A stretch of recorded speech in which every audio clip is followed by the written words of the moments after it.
Welcome to my channel.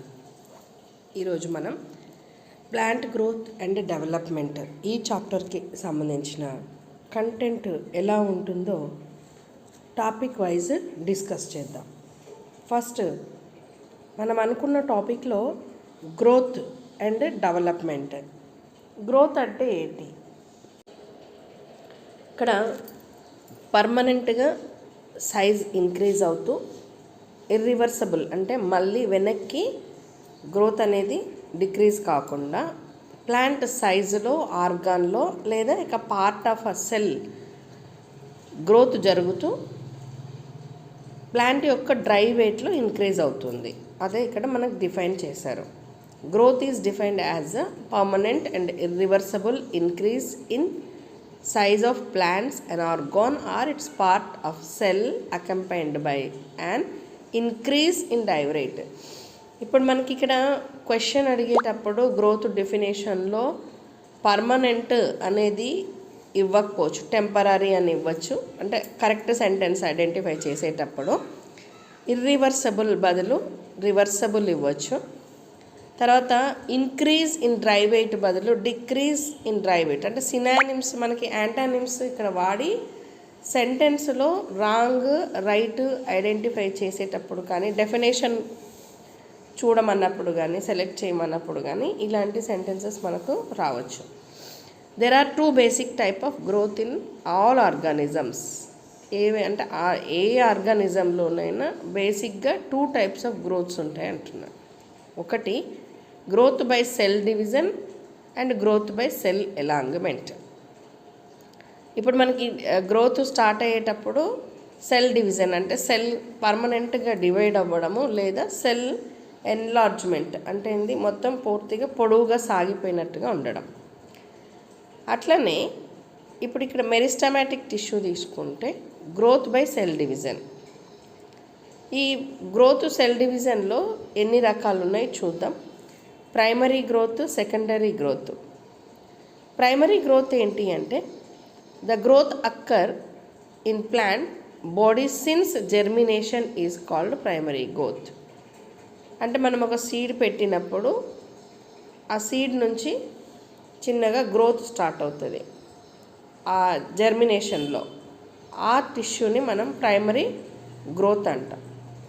ఈ primary meristem ఏదైతే మనం సీడ్ పెట్టామో సీడ్ నుంచి వచ్చిన గ్రోత్ని మనం ప్రైమరీ మెరిస్టెమ్ అంటున్నాం. ఇది పర్మనెంట్గా టిష్యూగా ఉండిపోతుంది. తర్వాత ఇది primary xylem, primary phloem and primary cortex కింద కన్వర్ట్ అవుతుంది. అదే సెకండరీ గ్రోత్ చూస్తే it begins after primary growth. Seedling పెట్టినప్పుడు అంటే సీడ్ పెట్టినప్పుడు సీడ్లింగ్ కింద కన్వర్ట్ అయిన తర్వాత ఇంకా కొంచెం గ్రోత్ వచ్చాక ఫస్ట్ ప్రైమరీ మెరిస్టెమ్ కాస్త సెకండరీ మెరిస్టెమ్ అండ్ క్యాంబియం కింద ఫామ్ అవుతూ పర్మనెంట్ టిష్యూస్ ఏర్పడతాయి. Secondary xylem, secondary phloem, secondary cortex. ఇక్కడ జైలం, ఫ్లోయం, కార్టెక్స్ అనేది పర్మనెంట్గా ఏర్పడతాయి. సో ఇక్కడ increase the గ్రిత్ of the plant body. గ్రిత్ అంటే వైశాల్యం పెరుగుతుంది, చుట్టుకొలత పెరుగుతుంది. It occurs in dicots and gymnosperms. ఇది జనరల్గా డైకాట్స్లో, జిమ్నోస్పర్మ్స్లో సెకండరీ గ్రోత్ అనేది జరుగుతుంది. మనకు ఇంకా రెండు రకాలు ఉన్నాయి. ఒకటి డెఫినెట్, ఒకటి డిటర్మినేట్ గ్రోత్. డెఫినెట్ అంటే ఏంది? ఇంతవరకు పెరుగుతుంది అని మనం కొలవగలిగితే, మెజర్ చేయగలిగితే దాన్ని డెఫినెట్ గ్రోత్ అంటాం. Growth that takes place for a limited period in any part of the plant body. ఒక సర్టెన్ ఏజ్ వరకు మనోళ్ళు కూడా సర్టెన్ ఏజ్ వరకు పెరుగుతారు. పెరిగిన తర్వాత ఇంకా గ్రోత్ అనేది ఉండదు. అట్లా కంప్లీట్ ఇంత ఏజ్ వరకే పెరుగుతారు అని అంటే దాన్ని డెఫినెట్ గ్రోత్ కింద తీసుకుంటాం. ఇది ఎప్పుడు జరుగుతుంది? It happens at the tissue level are organ level. అట్లనే ఇండిఫినిట్ ఆర్ ఇండిటర్మినేట్ గ్రోత్ అంటే ఏంది? ఇండిఫినిట్ అంటే ఏంది? కంటిన్యూగా పెరుగుతూనే ఉంటుంది. ఇండిటర్మినేట్ అంటే మనం గుర్తించలేం.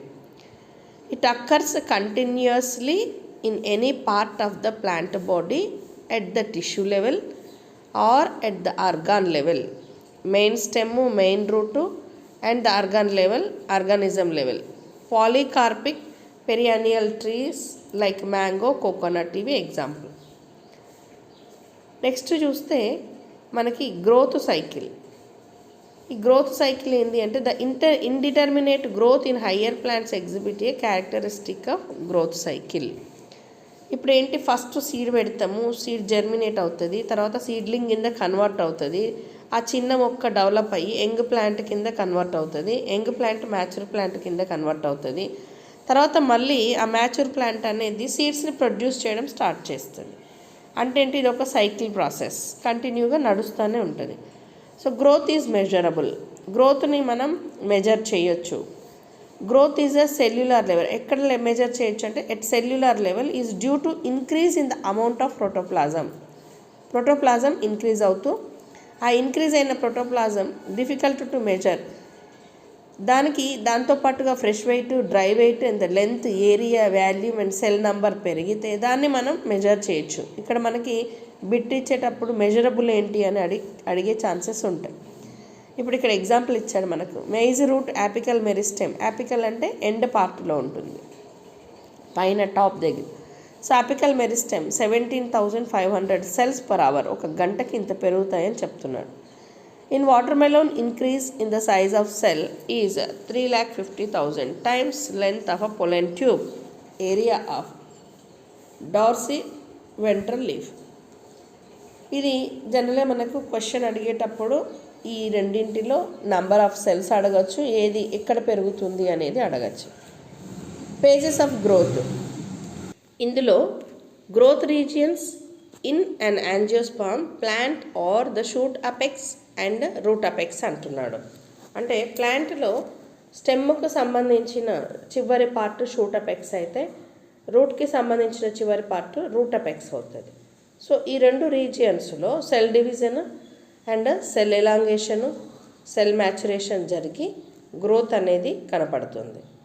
అట్లనే ఇండిటర్మినేట్ టైప్ ఆఫ్ గ్రోత్ చూస్తే ప్లాంట్స్లో activity of special tissue called the meristematic tissue. ఎక్కడైతే ఒక సెల్ డివిజన్ జరుగుతుందో ఆ టైప్ ఆఫ్ సెల్స్ స్పెషల్గా ఉంటే వాటిని మనం మెరిస్టమాటిక్ టిష్యూ అంటాం. Which contain undifferentiated cells called. ఇక్కడ growth involves the following phase at the cellular level. Growth అనేది సెల్యులార్ లెవెల్లో స్టార్ట్ అవుతుంది. మనకి ఇక్కడ ఒక ఫిగర్ ఇచ్చాడు, ఇందులో చూస్తే maturation zone, elongation zone, meristematic zone, ఈ మూడు రీజియన్స్ కింద కన్వర్ట్ చేశాడు. ఇదే సేమ్ పిక్చర్ ఇచ్చి ఏబిసి అని అడిగి దాంట్లో ఐడెంటిఫై చేయమని చెప్తాడు, జోన్స్ని ఐడెంటిఫై చేయమని చెప్తాడు.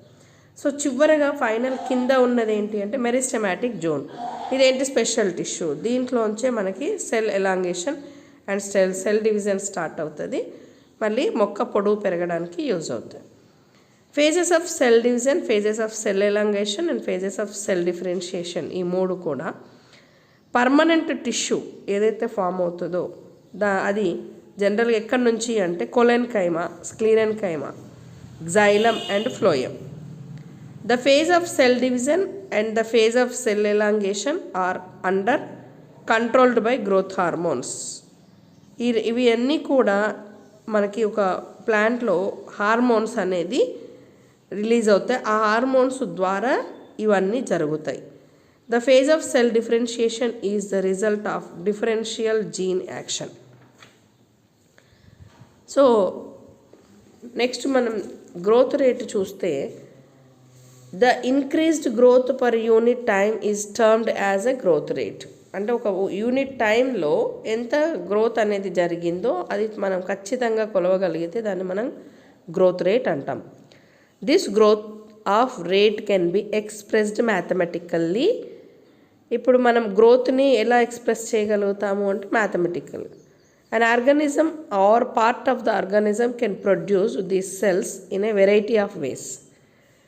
అట్లా మనం growth rates increase that may arithmetical or geometrical. మ్యాథమెటికల్లోనే అర్థమెటికల్గా చెప్పచ్చు, జామెట్రికల్గా చెప్పచ్చు. Arithmetical growth after mitotic cell division only one daughter cell continues to divide. ఇప్పుడు ఒక సెల్ డివైడ్ అయిన తర్వాత ఆ సెల్లో మళ్ళీ ఇంకొక సెల్ ఒకటి మాత్రమే డివిజన్ ఉండి మిగతాది అలాగే ఉండిపోతుంది. ఇక్కడ ఆర్థమెటికల్ అంటాం దాన్ని. అలా కాకుండా కంటిన్యూస్గా ఒక డాటర్ సెల్ కంటిన్యూ అయిన తర్వాత డిఫరెన్షియేట్ అండ్ మెచ్యూర్స్. ఆ సెల్లులో ఒక ఏదైతే డివిజన్ జరిగిందో కొన్ని సెల్స్ అనేది మెచ్యూర్ జరుగుతాయి. ఇప్పుడు ఇక్కడ మనకి ఎగ్జాంపుల్ ఇచ్చాడు. Root elongation at a constant rate plotting the length of the organism against time. ఇక్కడ మనకి linear curve is obtained mathematically is expressed. ఎందుకు అంటే కంటిన్యూస్గా డివిజన్ జరుగుతున్నప్పుడు ఒకటి మాత్రమే పాల్గొంటుంటుంది, మిగతావన్నీ కూడా మ్యాచ్యూర్ అవుతాయి. మ్యాచ్యూర్ కింద కన్వర్ట్ అవుతూ లీనియర్గా మనకు ఒక కంటిన్యూస్ ప్రాసెస్ జరుగుతూ ఉంటుంది. ఇక్కడ ఇచ్చిన ఈక్వేషన్లో L T equal to L0 plus R T. L T అంటే లెంత్ ఆఫ్ ఎట్ టైం, ఆ టైంలో ఎంత ఉంది. L0 length of at zero, time zero అంటే మనం ఏ జీరో నుంచి అంటే ఎక్కడైతే స్టార్టింగ్ టైం అనుకుంటున్నామో ఆ స్టార్టింగ్ టైం జీరో కింద తీసుకుంటే అది L0. Or growth rate or elongation per unit time. Particular టైంలో గ్రోత్ రేట్ అనేది ఎంత పెరిగింది అని చెప్పేది ఆర్ అవుతుంది. సో ఇక్కడ మనకి మళ్ళీ జియోగ్రఫికల్ గ్రోత్ తీసుకుంటే ఇనీషియల్ గ్రోత్ ఈ స్లో. ఫస్ట్ స్టార్టింగ్ ఏదైతే ఇనీషియల్ గ్రోత్ ఉంటుందో అది స్లోగా ఉంటుంది, అది ల్యాగ్ ఫేస్ అవుతుంది. And increase rapidly thereafter, తర్వాత అది ఏమవుతుంది అంటే ఎక్కువగా పెరుగుతుంది. సో అన్ ఎక్స్పోనెన్షియల్ రేట్, దానివల్ల ఏమవుతుందంటే progeny cells following mitotic cell division retain the ability to divide and continue to do so. అక్కడ ఒక సెల్లే అయితే ఇక్కడ ప్రొజెనీ సెల్స్ డివిజన్ అనేది కంటిన్యూ జరుగుతుంది. సో డివైడ్ అవుతున్నప్పుడల్లా ఇక్కడ గ్రోత్ రేట్ అనేది స్పర్ట్ అనేది ఎక్కువగా పెరగడం వల్ల ఇక్కడ లిమిటింగ్ న్యూట్రియంట్ సప్లై వల్ల గ్రోత్ రేట్ అనేది స్లో డౌన్ అవుతుంది. దానివల్ల స్టేషనరీ ఫేజ్ అనేది స్టార్ట్ అవుతుంది. సో దీనికి ఒక ప్లాట్ అనేది డ్రా చేస్తే పారామీటర్ ఆఫ్ గ్రోత్ టైంకి అండ్ గ్రోత్కి రెండింటికి మధ్యలో we get typical sigmoid or S shaped curve. ఎలా ఉంటుంది అంటే ఎస్ షేప్డ్ కర్వ్ ఉంటుంది. అదే మనం ఇంతకు ముందు అనుకున్నది కంటిన్యూస్ గ్రోత్లో ఏంటంటే లీనియర్ గ్రోత్ ఉంటుంది. ఇక్కడ మనకి lag phase or grand period of growth and last period of study growth అనేది ఉంటుంది. లాగ్ ఫేస్ స్టార్టింగ్లో కనిపిస్తే లాగ్ ఫేస్ మధ్యలో కనిపిస్తుంది, స్టడీ అనేది చివరి ఎండ్కి కనిపిస్తుంది. ఇలా మనకి రేట్ ఆఫ్ గ్రోత్కి టైంకి మనం ఒక ప్లాట్ చేస్తే కర్వ్ అనేది ఎలా ఉంటుంది అంటే సిగ్మాయిడ్ షేప్లో ఉంటుంది. ఇది మనకి క్వశ్చన్ వస్తుంది. తర్వాత ఇక్కడ ఎక్స్పోనెన్షియల్ గ్రోత్ మ్యాథమెటికల్గా ఎలా అంటే ఎక్స్ప్రెస్ చేస్తాం. పైన అయితే మనం LT equal to L0 plus RT అనుకున్నాం. ఇక్కడైతే W1 అంటే ఏంది ఫైనల్ సైజ్, లాస్ట్కి వెయిట్ హైట్ నంబరు ఎంత ఉంది. అట్లాగే W0 అంటే initial size at the beginning of the period, అంటే మనం ఎప్పుడు స్టార్ట్ అవుతున్నామో అప్పుడు బిగినింగ్ పీరియడ్లో ఎలా ఉంది. తర్వాత ఆర్ అనేది చూస్తే గ్రోత్ రేటు, ఇక్కడ ఈ తర్వాత అంటే ఈ పైన మనకి ఆర్ కనిపిస్తుంది, అది ఆర్ అనేది గ్రోత్ రేట్ అయితే T time of growth. So ఈ ఏమవుతుంది అంటే బేస్ ఆఫ్ న్యాచురల్ లాగరిథం. ఇక్కడ R the relative growth rate and also measure the ability of plant to produce new plant material. So efficiency ఇండెక్స్లో మనం చూడాలి. ఇప్పుడు ఫైనల్ సైజ్ తీసుకుంటే depends on the initial size. Final size ఎప్పుడు మనకి difference తెలుస్తుంది అంటే ఇనీషియల్ సైజ్ 0కి ఫైనల్ సైజులో మనకి సైజ్ ఎంత ఇంక్రీజ్ అయింది క్వాంటిటేటివ్ కంపారిజన్స్ ద్వారా ఈ గ్రోతింగ్ లీవ్ మనకి తెలుస్తుంది. తర్వాత ఇక్కడ మనం చూస్తే అబ్జల్యూట్ గ్రోత్ రేట్ అంటే రెండు రకాలుగా మనకి 2 ways అన్నాడు. System can also be made in 2 ways అంటే అబ్జల్యూట్ గ్రోత్ రేట్ ఒకటి, రిలేటివ్ గ్రోత్ రేట్ ఒకటి. ఇక్కడ అబ్జల్యూట్ గ్రోత్ రేట్ని AGR అన్నాడు, రిలేటివ్ గ్రోత్ రేట్ని RGR అన్నాడు. ఇప్పుడు మనం ఇక్కడ 2 లీవ్స్ చూస్తే ఏం జరుగుతుంది అంటే rate of growth per unit టైంలో లీఫ్ ఎక్స్పాండ్ అయింది ప్లస్ పొడవులో కూడా పెరిగింది. ఇక్కడ చూస్తే 5 సెంటీమీటర్స్ నుంచి 50 సెంటీమీటర్స్కి వచ్చింది, 10 సెంటీమీటర్స్ నుంచి 55 సెంటీమీటర్స్కి వచ్చింది. అంటే ఏంటి ఒక పర్టికులర్ ఏరియా మొత్తం అబ్జల్యూట్గా పెరిగింది.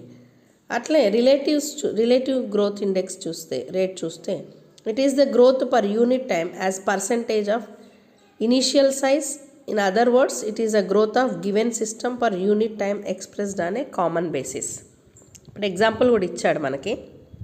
ఒక పర్ యూనిట్ ఇనీషియల్ పారామీటర్ తీసుకుంటే a leap of 5 centimeters grow 5 centimeters per day, then it reaches 100%. If the leaf is 50 centimeters and above, the growth rate per is a 5 centimeters square, its RGR would become 10%. అంటే relative ఏంది అంటే particular టైమింగ్స్ని బట్టి ఎంత ఎంత rate పెరుగుతుంది అని చూస్తాం. So ఇక్కడ growth per unit as percentage check చేస్తాం. పైన మనం ఏరియా చెక్ చేస్తే ఇక్కడ పర్సంటేజ్ చెక్ చేస్తాం. ఇది ఈరోజు మన టాపిక్. నెక్స్ట్ టాపిక్లో మళ్ళీ కలుద్దాం. Thank you for watching this video.